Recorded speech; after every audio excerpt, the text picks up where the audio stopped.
Hi, boys and girls. This is Ms. Kathy. I'm so happy you've joined me today for another story just for you. Chapter 2, Wild Horse Mountain Retreat. Soon the Adamses pulled up behind the Vargas family in front of their cabins at Wild Horse Mountain Retreat. DeeDee saw that the teller's van was already parked in front of one of the cabins. She hopped out of the car, and Zach followed right behind her. Zach ran over to greet Chris, Maria, and Willie. Willie had brought his dog, Coco, too. DeeDee grabbed Zach's leash and ran to catch up. Want to go explore after Sammy and Jenny get here and we are all moved in? DeeDee asked.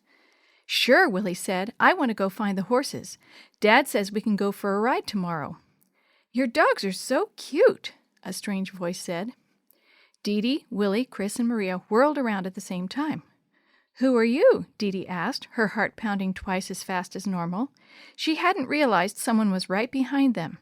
The stranger was a girl with tan skin, jet black hair, and beautiful sparkling black eyes. My name is Ruth Thompson, the girl said, looking at DeeDee. I'm DeeDee Adams. This is Maria Vargas and her brother Chris. And I'm Willie Teller. Willie introduced himself. DeeDee tried to smile and act friendly, but she was still kind of upset. She was sure Ruth had meant to scare them by sneaking up behind them. Then she remembered the lesson at the Shoebox last week. I guess I shouldn't be so quick to judge other people, she suddenly thought. Maybe Ruth didn't mean to scare us. No one said anything for a few minutes. Ruth acted nervous the way she shifted back and forth on her feet. She looked like a pine tree swaying in the wind. Anyway, I just thought your dogs were really cute. I like dogs, Ruth said. Thank you, DeeDee replied. Willie pointed at his dog. That's Coco. He's really friendly. You can pet him if you want. Willie rolled forward and called Coco.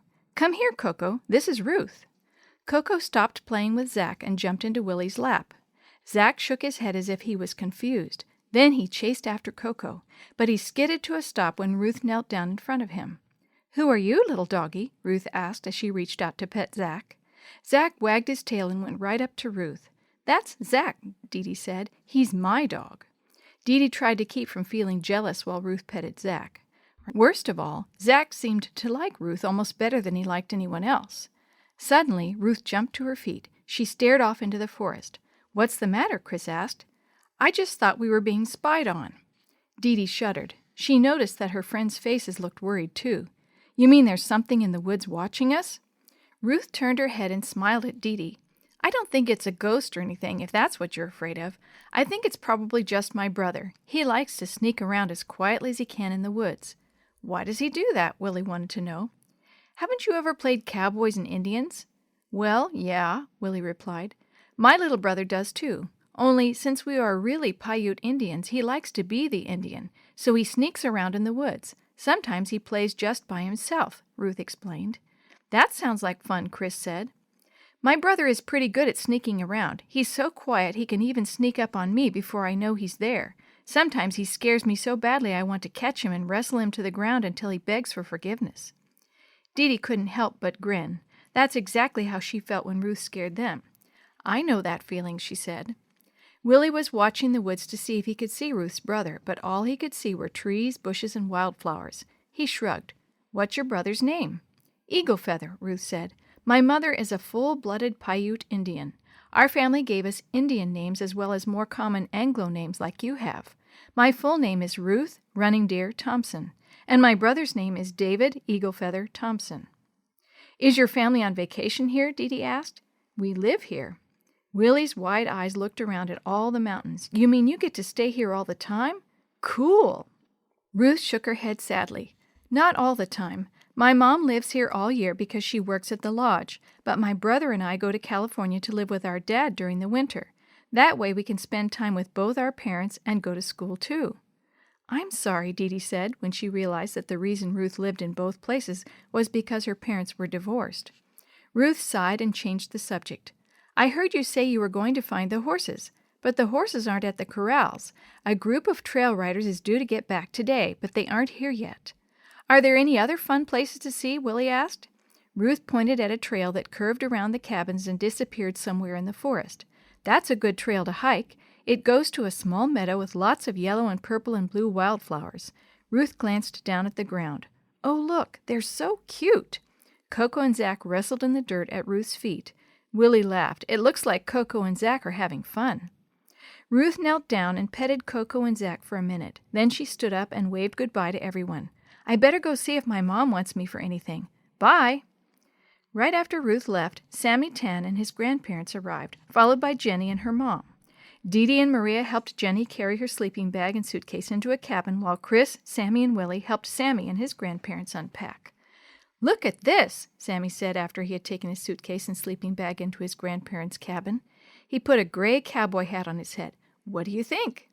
You look just like a real cowboy, DeeDee said.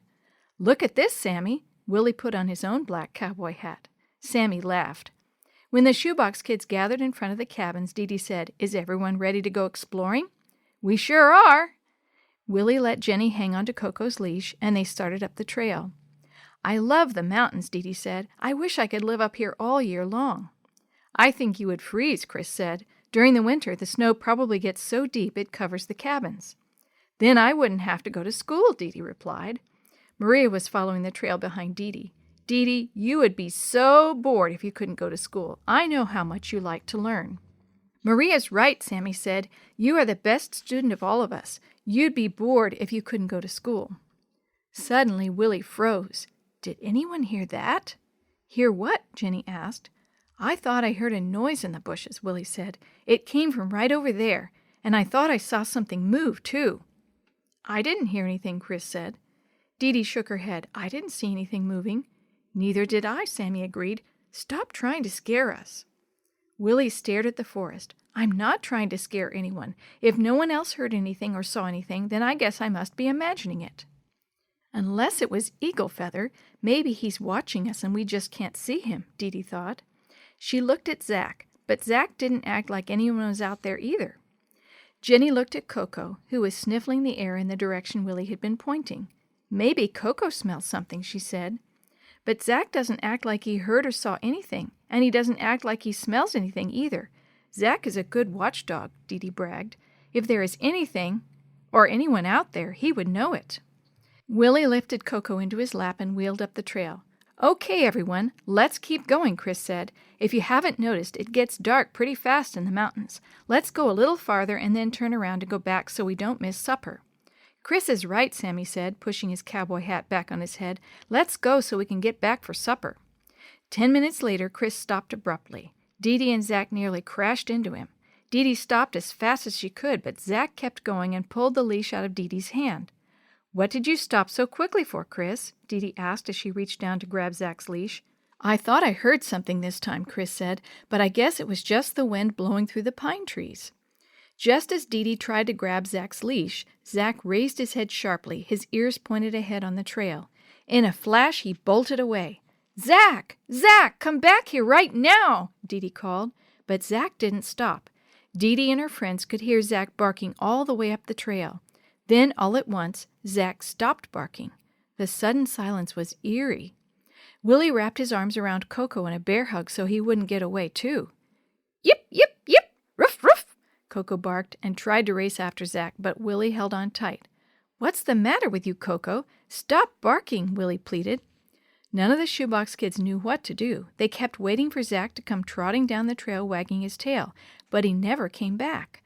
I think something happened to Zach, DeeDee's voice quivered. Let's go look for him.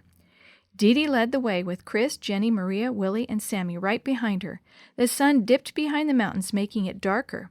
I'm not going back to the cabins until I find Zach, she thought, even if I have to search the whole forest at night by myself. The trail wound slowly up the hill like a snake. Around every turn in the trail, DeeDee expected to see Zach waiting for her with his tail wagging, but after 10 minutes there still was no sign of Zach. At least the trail is wide and not too steep, Willie said. Zach wouldn't have gone too far, Jenny said hopefully. Chris looked at the sky. If we don't get back to the cabins pretty soon, our parents will be worried. Everyone stop, Willie whispered excitedly. He had been walking very slowly with his eyes glued to the trail looking for tracks. The Shoebox kids froze. What is it? Willie whispered. Sammy knelt down to inspect something on the trail. Did you notice this, DeeDee? DeeDee bent down to look where Sammy was pointing. She shook her head. I don't see anything. That's just it, DeeDee. Zach's tracks have vanished. The story you have heard today is a chapter of the Shoebox Kids, Book 10, Adventure on Wild Horse Mountain, written by Eric Stoffel, edited and created by Jerry D. Thomas, and used with permission from the Pacific Press Publishing Association. If you're interested in any other books published by the Seventh-day Adventist Church, please visit AdventistBookCenter.com or call 1-800-765-6955.